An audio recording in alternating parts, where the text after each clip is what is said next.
अस्सलाम वालेकुम व्यूअर्स। आज हम एक शॉर्ट वीडियो बना रहे हैं। अपने प्रीवियस कई प्रोग्राम्स के अंदर हमने एंड लाइन कमांड या एंड लाइन ऑपरेटर को हमने यूज़ किया। बेसिकली एंड लाइन एक ऑपरेटर है हमारे पास। आज हम थोड़ा सा इसके इस्तेमाल को देखना चाह रहे हैं। और जो स्क्रीन पे आप प्रोग्राम लिख लेते हैं और इसको डिस्प्ले करवा लेते हैं, लेकिन वो प्रोग्राम काफ़ी प्रॉपर फॉर्म के अंदर विजुअल नहीं होता। मतलब स्क्रीन पे आउटपुट सही फॉर्म में नज़र नहीं आ रही होती। तो हम आज थोड़ा सा हम देख लेना चाहते हैं कि हम अगर अपने आउटपुट को प्रॉपरली विजुअलाइज करना चाहते हैं तो वो कैसे करेंगे, और एंड लाइन ऑपरेटर को हम कहाँ कहाँ पे और कैसे यूज़ कर सकते हैं।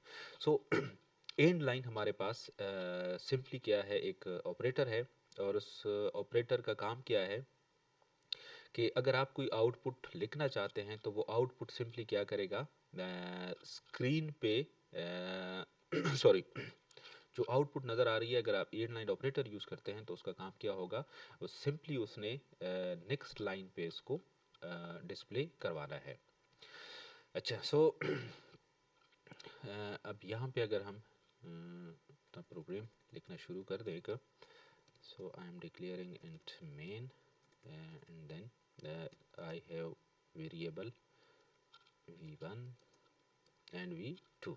so two variables are there। अब अगर मैं इनको initialize sorry I am going to declare and initialize on the spot। अच्छा, now if I display these two variable v1 and v2, so to pass the output on the screen, I simply write a function get ch. Now if I output if I compile this program, let me adjust the screen. So if I compile this screen, so look at this, it simply displays me 10 और 20, 10 और 20, और वो भी एक line के अंदर है। तो यहाँ पे यूज़र को समझ नहीं आ रही कि ये 10 क्या है और 20 क्या है, अनलेस एंड अनटिल कि उसका प्रोग्रामिंग का बैकग्राउंड ना हो। सो अब इस आउटपुट को मैंने प्रॉपरली क्या करना है, विजुअलाइज करना है। विजुअलाइज करने के लिए आपने यहाँ पे अपने प्रोग्राम के अंदर थोड़ी सी चेंजेस करनी होगी। चेंजेस क्या मतलब कि एक तो आपने हमेशा जब कभी कोई आउटपुट डिस्प्ले करवाते हैं तो आपने कोई प्रॉपर मैसेज उसके साथ लिखना होगा। फॉर एग्जांपल अब यहाँ पे मैं क्या करता हूँ, एक प्रॉपर मैसेज लिख लेता हूँ कि जी sorry the value of variable one is, कि ये मेरे पास क्या है, मेरे पास वेरिएबल वन की वैल्यू है, मेरे पास वेरिएबल। अच्छा, या सिमिलरली मैं यहाँ पे वेरिएबल वन नहीं लिखता, मैं कहता हूँ the value of variables is, कि मेरे पास जो वेरिएबल्स थे उनकी ये वैल्यू थी। अब अगर दोबारा मैं इस प्रोग्राम को रन कर लूँ तो कोई ख़ास चेंजेस नहीं आई सिवाय उस लाइन के the value of variables is, वही 10 20 मेरे पास स्टिल नज़र आ रहा है। सो मैंने अब मज़ीद इसको थोड़ा सा प्रॉपर बनाना है। The value of variable one is v1 and v2।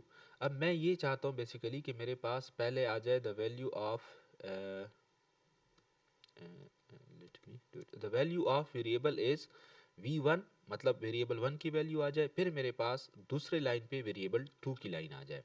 सो उसके लिए मुझे क्या करना होगा, उसके लिए मुझे यहाँ पे the value of variable is v1, उसके बाद अब मुझे क्या करना होगा एंड लाइन ऑपरेटर यूज़ करना होगा ताकि मैं ये जो आउटपुट है ये मेरे पास दूसरी लाइन पे चला जाए। अच्छा, अब एंड लाइन चूंकि ऑपरेटर है मेरे पास, तो उसके लिए मुझे ये एक्सट्रैक्शन ऑपरेटर यूज़ करना होगा ताकि वेरिएबल वन और वेरिएबल टू प्रॉपरली सेपरेट हो जाए। अब अगर मैं अपने इस प्रोग्राम को रन कर लूँ तो ये मेरे पास अब देख ले नज़र आ रहा है the value of variable is 10 and 20। अच्छा, अब एक प्रॉब्लम यहाँ पे इस आउटपुट में मुझे और भी नज़र आ रही है कि अब यहाँ पे मुझे ये नहीं पता चल रहा आउटपुट के अंदर कि वेरिएबल वन की वैल्यू क्या है और वेरिएबल टू की वैल्यू मेरे पास क्या है। सो मैं थोड़ा सा अपने आउटपुट को मज़ीद कर लेता हूँ कि विजुअलाइज कर लेता हूँ the value of variable is v1 v2। अच्छा, अब मैं एक की लाइन के अंदर the value of variable one is, मैं यहाँ पे कर लेता हूँ v1 उसके बाद मैं एंड लाइन कर लेता हूँ। अच्छा, अब यहाँ पे मैं क्या कर लेता हूँ, फॉर सिंप्लिसिटी मैं अपने इस लाइन को टर्मिनेट करते हूँ।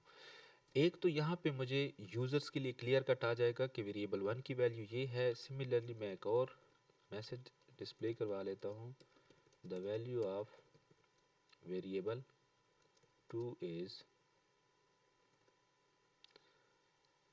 नाउ। अच्छा, if I run this program, अब अगर मैं देख लूँ तो मेरे पास जो आउटपुट मैसेज है वो मेरे पास देख लें अब कुछ इस तरह आ रहा है, the value of variable 1 is 10, the value of variable 2 is 20। अब मेरे पास देख लें ये जो मेरा आउटपुट है ये मेरे पास काफ़ी विजुअल फॉर्म के अंदर आ गया है।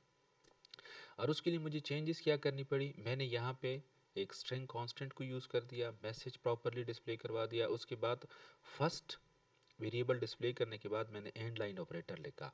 लेकिन दूसरे लाइन के बाद मैंने देख लें दूसरा वेरिएबल जब मैं डिस्प्ले कर रहा हूँ तो वहाँ पे मैंने एंड लाइन ऑपरेटर नहीं लिखा। क्यों नहीं लिखा कि इस लाइन के अंदर मेरे पास वेरिएबल 1 जो आउट की वैल्यू है वो आउटपुट हो जाएगी। मैं कहता हूँ कि दूसरे लाइन पे वेरिएबल 2 की वैल्यू आ जाए, क्योंकि अभी तक मेरे पास वेरिएबल 3 की वैल्यू है नहीं, तो वो अब मेरे पास क्या मुझे ज़रूरत ही नहीं है। अच्छा, अब इसको अगर मैं थोड़ा सा यहाँ पे देख लूँ, सी आउट, मैं एक जनरल मैसेज लिख लेता हूँ, गुड लक, गुड लक। सो इसको अगर मैं अब इस प्रोग्राम को रन कर लूँ तो यहाँ पे अगर आप लोग देख लें तो अब ये दो आउटपुट दोबारा एक जगह पे नज़र आएंगे। If you look at this, the value of variable 1 is 10, the value of variable 2 is 20, और 20 के साथ बिल्कुल एडजेसेंट गुड लक भी नज़र आ रहा है। अब ये अगेन मेरी जो आउटपुट है वो मेरे पास विजुअल फॉर्म के अंदर नहीं है। विजुअल फॉर्म के अंदर नहीं है तो अब मुझे यहाँ भी क्या करना होगा, वेरिएबल 2 के बाद भी मुझे यहाँ पे एंड लाइन ऑपरेटर लिखना होगा। एंड लाइन ऑपरेटर जैसे ही मैं लिख लेता हूँ, अब अगर हम देख लें तो ये मेरे पास मैं 3 सी आउट स्टेटमेंट लिख रहा हूँ और तीनों सी आउट जो स्टेटमेंट है वो मेरे पास इंडिविजुअल लाइंस के अंदर आ रही है। सो ये था एंड लाइन का काम, कि अगर आप आउटपुट को मल्टीपल लाइंस में डिस्प्ले करवाना चाहते हैं तो उसके लिए आप एंड लाइन ऑपरेटर यूज़ करेंगे। दूसरा, अगर आप आउटपुट को प्रॉपर विजुअलाइज करना चाहते हैं ताकि कोई भी इसको देख ले तो वो समझ सके, तो आपने उसके लिए प्रॉपर जो स्ट्रिंग स्टेटमेंट यूज़ होनी है, जिस तरह मैंने ये एक स्ट्रिंग स्टेटमेंट है और ये दूसरी स्टेटमेंट है और ये मेरे पास तीसरी स्टेटमेंट है, जो कि मेरे पास सिंपली क्या होगा, यूज़र को समझाने के लिए कि ये इस वेरिएबल की वैल्यू है। अच्छा, ये हमारे पास आ गया। अब अगर if you people have some problem, these are my contact details, आप लोग मुझे कांटेक्ट कर सकते हैं माई थ्रू माई ईमेल एड्रेस। उसके थ्रू आप लोग अगर कोई भी आप लोगों का क्वेश्चंस हो या आप लोग चाहते हैं कि मैं क्या प्रोग्राम लिखूं, किस तरह लिखूं या किस टॉपिक पे लिखूं, तो आप लोग मुझे इस ईमेल एड्रेस के थ्रू ज़फ़र-M-Khattak 001@gmail.com, इसके थ्रू आप लोग मुझे ईमेल कर सकते हैं। और ये मेरा साथ व्हाट्सएप नंबर भी है, उस पर भी आप लोग मुझे सजेशन दे सकते हैं या कोई भी प्रॉब्लम हो। लेकिन व्हाट्सएप मेरा अक्सर ऑफ रहता है तो ईमेल मेरा ओपनली ऑन होता है, तो मैं वो चेक भी करता रहता हूँ। So for the time being, thank you very much. Next इंशाल्लाह किसी और ट्रैक के साथ आएंगे। Thank you.